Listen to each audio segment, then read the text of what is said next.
Circles पढ़ते हैं। Circles क्या होता है, सर्कल के बारे में पहले समझते हैं, ठीक है। तो सर्कल क्या होता है अपना, it is a collection of many points in the space. बहुत सारे पॉइंट्स ले लो आप स्पेस में, ओके। अब हमारे रैंडम पॉइंट्स भी हो सकते थे इधर उधर कहीं भी, बट खास बात क्या है कि suppose there is a fix point, इस पॉइंट को हमने क्या कर दिया, fix, okay. So there is a fixed point from where, अगर मैं किसी पॉइंट को लूं दूसरे पॉइंट का डिस्टेंस, वो बाकी अदर पॉइंट्स के डिस्टेंस के इक्वल आ रहा है। So the collection of all those points which are at equal distance from any fixed point. Okay. इन सारे पॉइंट्स को अगर हम ज्वाइन करें तो वो एक सर्कल बनाएगा। Okay, so this is known as the fixed distance. Okay, तो ये जो मेरा फिक्स पॉइंट है इसको हम क्या कहेंगे, centre of the circle, centre of circle. और ये जो मेरा फिक्स डिस्टेंस है इसको हम क्या कहेंगे, रेडियस। ओके, ये बेसिक कंसेप्ट है, ये ऑलरेडी आप 9th में कर चुके हो। तो let's consider a circle and a line. Okay, तो सर्कल और लाइन के हिसाब से हमारे पास तीन पॉसिबिलिटी बन सकती है। आइदर ये जो लाइन है सर्कल को कट नहीं कर रहा है, बाहर पड़ा हुआ है। ओके, तो हम इसको कहेंगे non intersecting line, non intersecting case. ये हमारा नॉन इंटरसेक्टिंग केस हो गया। Now we have a circle again, और ये जो लाइन है सर्कल को दो पॉइंट पे कट कर सकता है। Okay, here and here. तो इस लाइन को हम क्या कहेंगे, secant. Okay, next the third possibility where this line will only touch the circle. Okay, it will not cut, it will not be non-intersecting, it is just touching the circle somewhere. Okay, sorry यहाँ touch नहीं हुआ, so let's make a point। और ये जो अपना point बना है इसे हम क्या कहेंगे, point of contact। ओके, और ये जो हमारी लाइन आई है इस लाइन का नाम है tangent. So tangent is a special line. Okay, ये जो एक ऐसी लाइन होती है किसी भी कर्व को सिर्फ और सिर्फ एक पॉइंट पे टच करके निकलती है। Okay, it is not intersecting the circle eight two points. Okay, so tangent is a line that intersect the circle only at one point. You need to remember this thing. So अगर मैं इस tangent को ध्यान से देखूं तो how many tangents can I make using from this one point of contact? ये एक curious question है। So let me write this question. How many tangents are possible at one point of contact? कितने possible है? Okay, so let's explore कि ये मेरा circle हो गया। Let's suppose this is my point of contact. तो एक यूनिक लाइन जो है वो तो ऐसे पास हो जाएगी, ये हमारी हो गई एक टेंजेंट। नेक्स्ट, अगर मैं टेंजेंट की डायरेक्शन बदलने की कोशिश करूं, let's suppose this, it is cutting at 2 points, not possible. Now let's change some other direction, still now 2 points पे टच हो रहा है। So the solution is only one tangent at one point of contact. एक point of contact पे only एक ही tangent possible है, multiple tangents हम नहीं बना सकते। But how many tangents are possible throughout the circle, infinite. आप हर पॉइंट पे एक टेंजेंट बना सकते हो, यहाँ पे बनेगा, यहाँ पे भी बनेगा। Okay, so the more points you can take the more tangents you can make, simple. So a circle is having infinite set of points, so we have infinite number of tangent. But you need to take one thing clear in your mind, that there is only one tangent at a point of a circle. Okay, so at this particular point there is only one particular tangent possible. Okay, tangent जो है basically हमारा एक secant भी कह सकते हैं हम, जैसे कि हमारा for example let's take an circle और ये मेरा सीकेंट है and I am making parallel line here that is a tangent itself. So it is a special case of secant where ये दोनों पॉइंट्स है वो एक पॉइंट पे आके मिल रहे हैं. ठीक है, जैसे जैसे हम पास आएंगे हमारा ये डिस्टेंस कम होता जा रहा है. ठीक है, so no no need to focus on that thing. तो आगे देखते हैं कि हमारा एक सर्कल है. How many parallel tangents are possible? So in order to make parallel tangents let's make a tangent first. एक टेंजेंट हमने यहाँ बनाया. ओके, सो दूसरा जो पैरेलल टेंजेंट है वो एग्जैक्टली यहाँ पे बनेगा. Okay, so only two parallel tangents are possible. Only two parallel tangents are possible. Okay, and how many pair of parallel tangent possible? Infinite. आप पेयर जरूर बना सकते हो. एक टेंजेंट यहाँ बनाया है तो इसका दूसरा पेयर यहाँ बन सकता है जो कि पैरेलल है. ओके, बट हाँ पैरेलल टेंजेंट्स बनाने हैं तो ओनली दो ही टेंजेंट्स बनेंगे. ठीक है, ओके. तो अब आगे समझते हैं थ्योरम 10.1 जो एनसीईआरटी का है. थ्योरम 10.1 ये थ्योरम क्या कहता है कि जो हमारा टेंजेंट है this is my circle, this is my center O let's say. तो ये जो मेरा टेंजेंट पास हुआ at the point of contact, ये टेंजेंट जो होगा वो मेरे सेंटर से आती हुई लाइन के साथ परपेंडिकुलर होगा. ओके, और लेट्स से द रेडियस. तो ये जो मेरा रेडियस है और ये जो मेरा टेंजेंट है, so the radius will be perpendicular to the tangent or tangent is perpendicular to the radius. So theorem 10.1 says the tangent at any point of a circle is perpendicular to the radius. Okay, किसी भी point पे आप tangent बनाओ, जैसे कि मैं यहाँ बना देता हूँ एक और टेंजेंट. तो इस पॉइंट पे जो भी रेडियस आप ज्वाइन कर रहे हो वो हमेशा परपेंडिकुलर होगा टेंजेंट के. Okay, so this is what theorem 10.1 says. तो आपको ये थ्योरम याद रखनी है. I am repeating it again. The tangent at any point of a circle is perpendicular to the radius. ठीक है, तो किसी भी पॉइंट पे आप टेंजेंट बना रहे हो वो रेडियस के साथ परपेंडिकुलर पे ही होगा. ओके, तो इससे बेस्ड एक ही हमारी थ्योरम हो जाती है सर्कल्स के अंदर. आई होप यहाँ तक अभी आपको समझ आ गया हो सब कुछ. ठीक है, so next again we are having one more theorem in circles, that is theorem 10.2.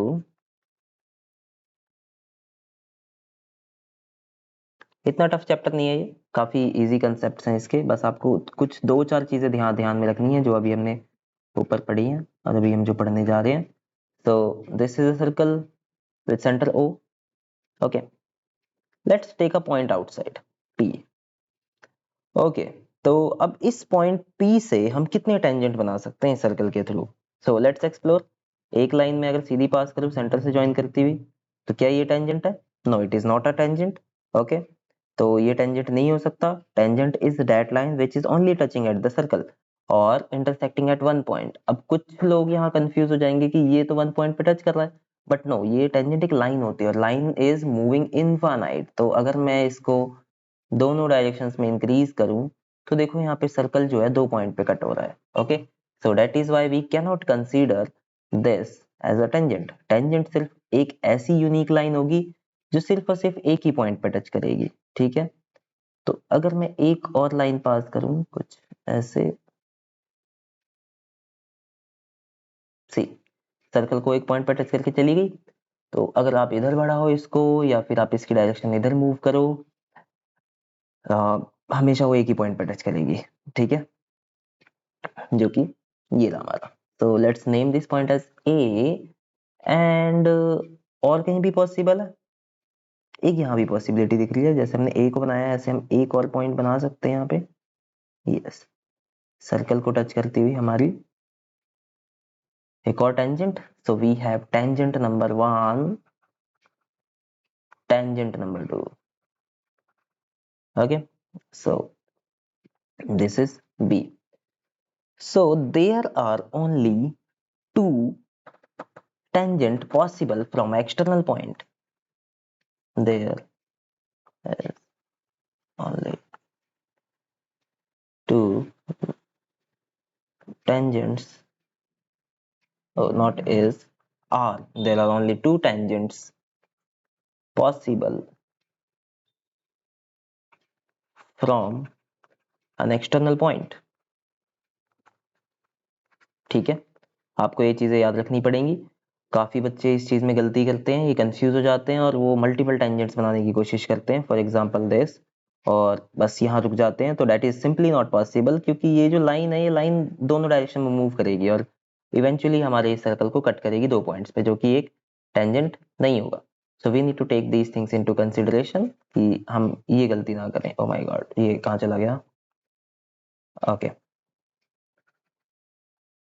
Now what does theorem 10.2 says? तो देखो, एक पॉइंट से, जो पॉइंट से हमने एक टेंजेंट बनाया है ए नाम का और एक और टेंजेंट बनाया है पी बी नाम का, so theorem 10.2 says कि the length of the tangent drawn from external points are same, so this length and this length is equal. Okay, so this theorem says, now I'm writing about this theorem, the length of the tangents drawn from an external point that is a P here, ये हमारा external point हो गया। ये हमने दो tangent बनाए from the external point to a circle, okay, so to a circle are equal, so these two tangents are equal. okay, हम इसे प्रूव भी कर सकते हैं, so let's do the proof of this one. हम इसको join करते हैं अपने रेडियस के साथ एंड इसको भी रेडियस के साथ ज्वाइन करते हैं। और अभी अभी हमने पीछे थ्योरम 10.1 में पढ़ा था कि ये वाला जो एंगल होगा ये 90 होगा और यहाँ पे भी एंगल 90 होगा। Reason being OB is the radius and PB is the tangent, and tangent और radius आपस में perpendicular होते हैं।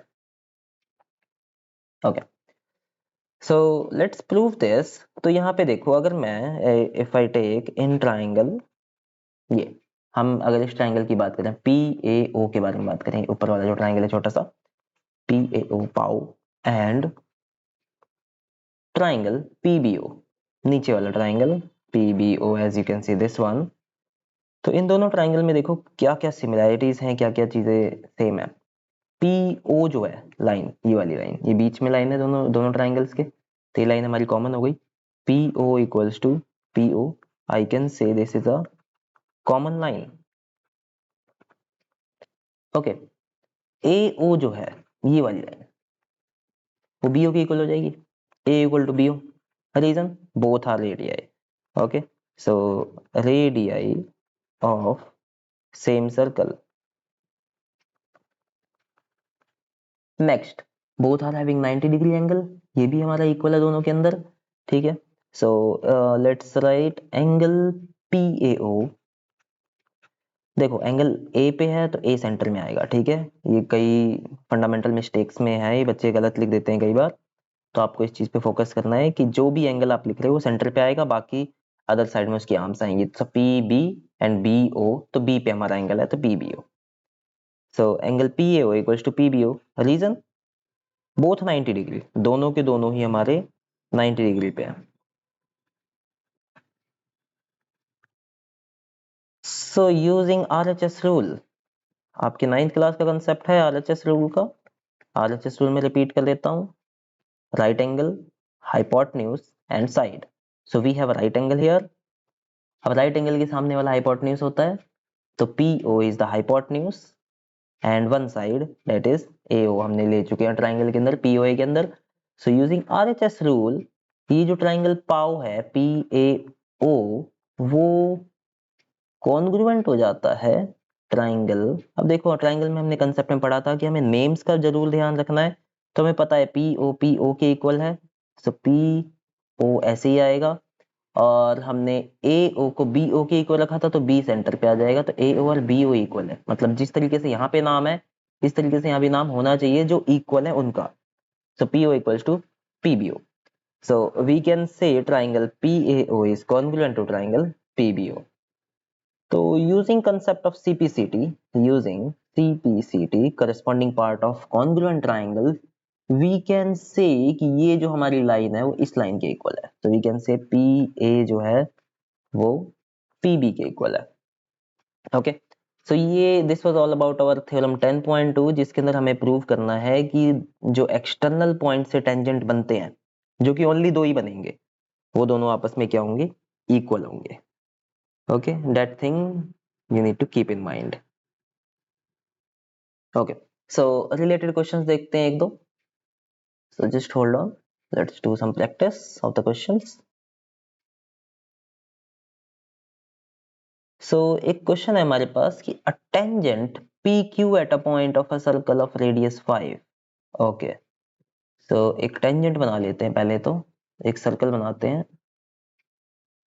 We have a circle here with the center O, a tangent PQ at a point P। Okay, तो एक tangent बनाते हैं point P पे, एंड ये एक हमारा टेंजेंट हो गया। Okay, let's suppose P to the Q of radius 5, तो ये मेरा हो गया radius 5 centimetre, meets the line through the center O at a point Q such that OQ is equal to 12। Okay, so centre से हम इस line को match करते हैं और ये हमारा 12 हो गया। What is the length of PQ? सो यहाँ पे देखो ये हमारा 90 डिग्री है। ओके, एक minute. A tangent PQ at a point P of a circle, a tangent PQ at a point P of a circle of radius 5 meets a line through center O at Q। हाँ ठीक है, ठीक है। सो this is my 12 centimetre और ये मेरा 5 centimetre जो कि क्वेश्चन के अकॉर्डिंग गिवन है, and this is my angle 90। अब ये देखो एंगल 90 है तो इसके सामने वाला हो जाएगा hypotenuse. Okay, this is my perpendicular, this is my base. So using Pythagoras theorem, using Pythagoras,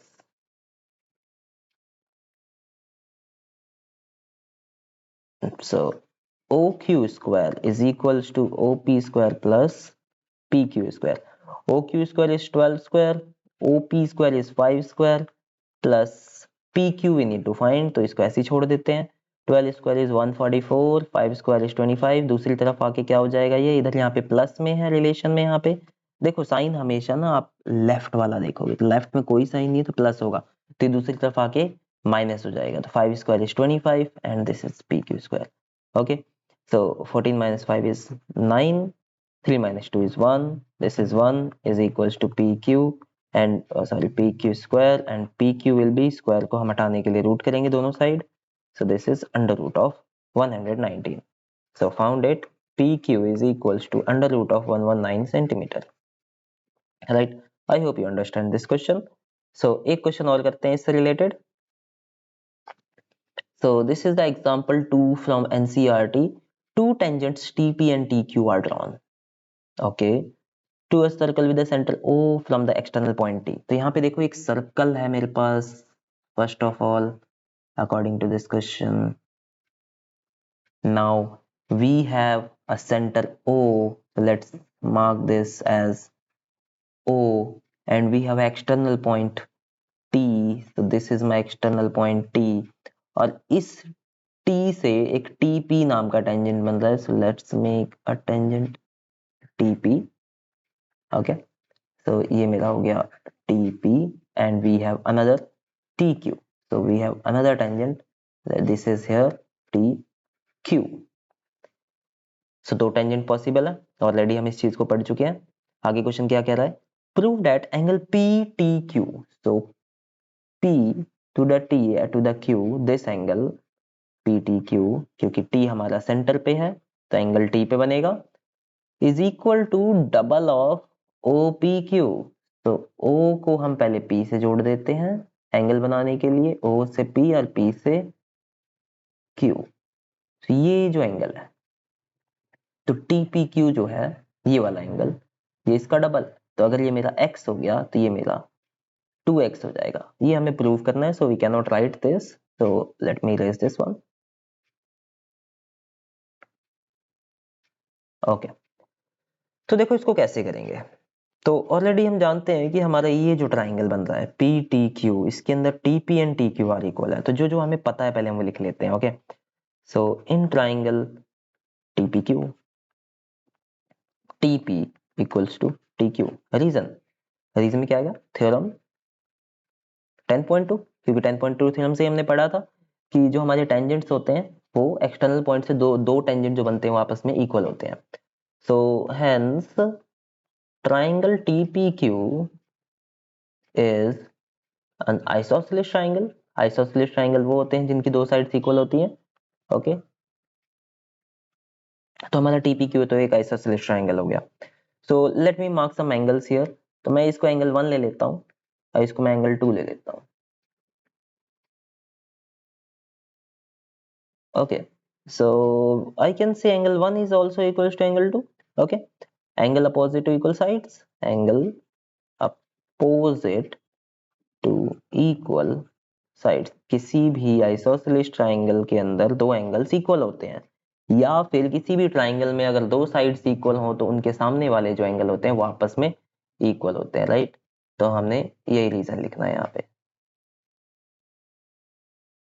okay, so I can say angle 1 plus angle 2 plus angle PTQ, ये वाला एंगल P से T से Q, PTQ is 180 degree। Reason, angle sum property.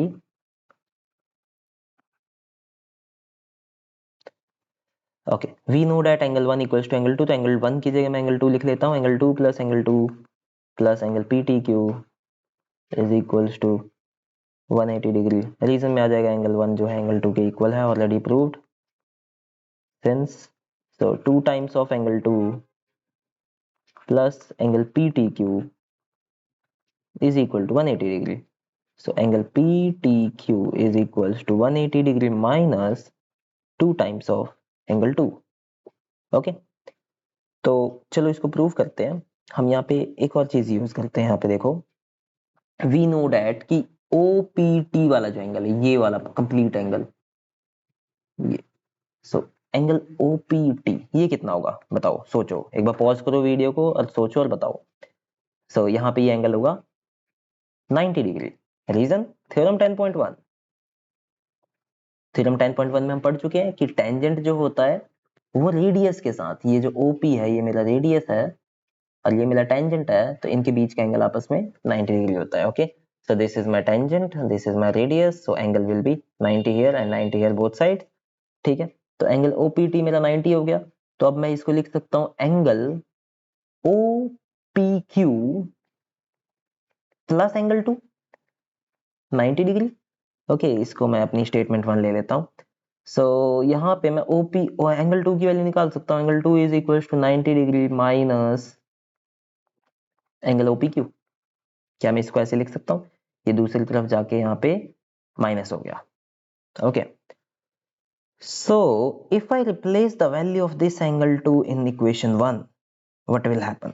देखो, put value of angle 2 in equation 1। equation 1 के अंदर हम इसकी value को पुट कर देते हैं।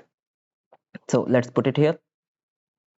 Angle PTQ is equals to 180 degree minus, यहाँ पे 2 है तो पहले आप 2 लिखोगे और एंगल 2 की जगह हम वैल्यू रिप्लेस करेंगे। So we need to put a bracket. Always remember, जब भी आप किसी भी वेरिएबल की वैल्यू रिप्लेस कर रहे हो तो उस वेरिएबल की वैल्यू को आप कोशिश करो कि ब्रैकेट्स में यूज करो। If there is a negative sign और पॉजिटिव डजंट मैटर, आपकी मिस्टेक्स के चांसेस कम हो जाएंगे। So angle 2 is 90 minus angle OPQ। okay, now let's open the bracket।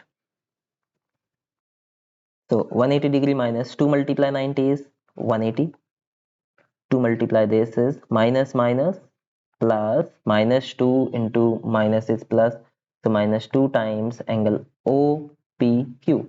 180 minus 180 is 0, so these got cancelled, so angle PTQ is 2 times of angle OPQ. Proved. यही तो हमें prove करना था. Okay, as you can see, let me zoom out a little. Yes, so PTQ is 2 times of OPQ. Okay, so I hope you understand this question as well. So go give it a try to your questions. ठीक है, NCERT के questions आप solve करके देखो, it's very easy. Okay, एक question और कर लेते हैं वैसे समझने के लिए. So we are given a circle with the external point P where we can make two tangents. Sorry about this one, this is still a tangent. So okay, so this is O, this is A, this is B. Suppose we are given this angle as 130. So what will be this angle? So here we can see angle A plus angle P plus angle B plus angle O.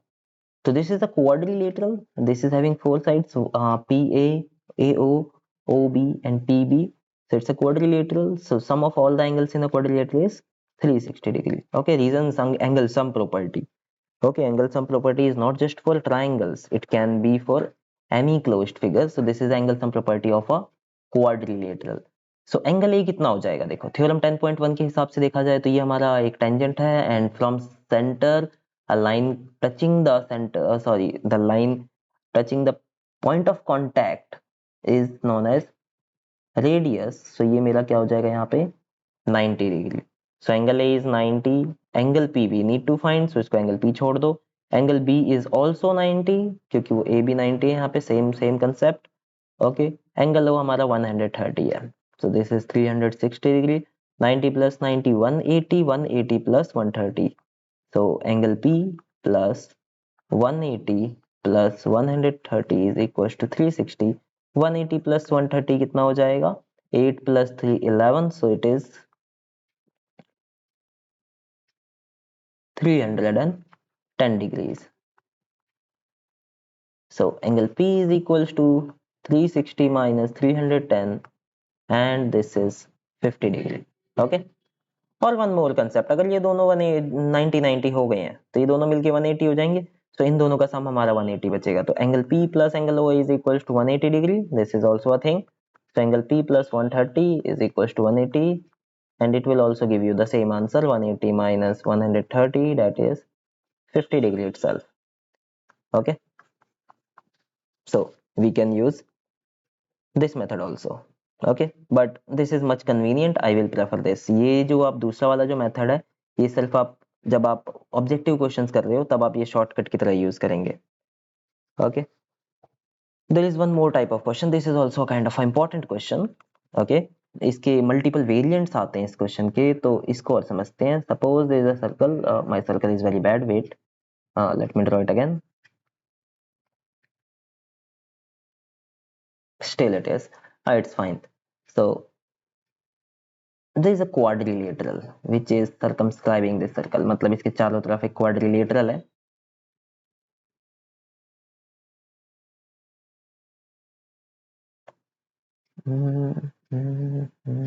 Okay, so there is a quadrilateral around this circle. So let me write the name A, B, C and D, and we have the point of contacts. So don't get confused कि जो आपके point of contact है ये mid points है. No, it is not a mid point. See the difference, this is a line, this is also a line, so this is not the mid point. Okay, so we cannot consider this as a mid point. बहुत सारे बच्चे इसमें confuse होते हैं, इसके mid point मान के बैठ जाते हैं. No, it is not. Okay, so this is P, this is Q, this is R, this is S. Okay, तो क्वेश्चन क्या कह रहा है कि हमें प्रूव करना है कि जो हमारा AB है प्लस CD जो है, मतलब sum of opposite sides equal to sum of the other opposite sides. So AB plus CD is equals to AD plus BC. मतलब ये वाली साइड और ये वाली साइड का जो सम है वो इन दो साइड्स के सम के इक्वल है. ओके, ये किसी टाइप का यंत्र टाइप लग रहा है जो इसमें दिखाते हैं। ओके, सो ये हमें गिवन है और ये हमें प्रूव करना है। This is to prove thing, हमें ये चीज प्रूव करनी है। So let's prove this. तो हमारे पास थ्योरम 10.2 है जो क्या कहता है कि एक एक्सटर्नल पॉइंट जो है, एक्सटर्नल पॉइंट से जो हमारे टेंजेंट्स बनते हैं वो इक्वल होते हैं। तो मतलब कि ए पी जो है वो ए एस के इक्वल है। So I can say this is a solution here using theorem 10.2। Okay, pardon my handwriting, आप लोग इसको प्रॉपर तरीके से अपने नोटबुक में लिखोगे using theorem 10.2। So I can say AP is equals to AS. Same concept. Theorem 10.2. External point, two tangents are equal. Okay. Same here also. ये BP जो है वो BQ को इक्वल हो जाएगा क्योंकि B मेरा एक्सटर्नल पॉइंट है. So BP is equals to BQ. Okay. Just like this, we can say this is my external point. So DR is equals to DS. DR is equal to DS, and likewise from this point CR is equals to CQ. Reason सभी का same है using theorem 10.2. So I'm making this 1, 2, 3 and 4. What happens if I add all of these? Add 1, 2, 3 and 4. I'm adding all. So AP plus BP plus DR plus CR is equals to AS plus BQ plus DS plus CQ. So AP और BP को add किया जाए, AP और BP को add किया जाए तो ये AB बन जाता है पूरा। तो this is AB plus DR और CR को ऐड किया जाए तो ये पूरा मेरा DC बन जाएगा। सो दिस इज DC। AS और DS को ऐड किया जाए तो ये AS और DS, तो ये मेरा AD बन जाएगा। एंड बचे हुए BQ और CQ को ऐड करोगे तो this is BQ, this is CQ, तो ये मेरा BC बन जाएगा। सी प्रूव्ड। हमें यही प्रूव करना था और हम ऑलरेडी प्रूव कर चुके हैं।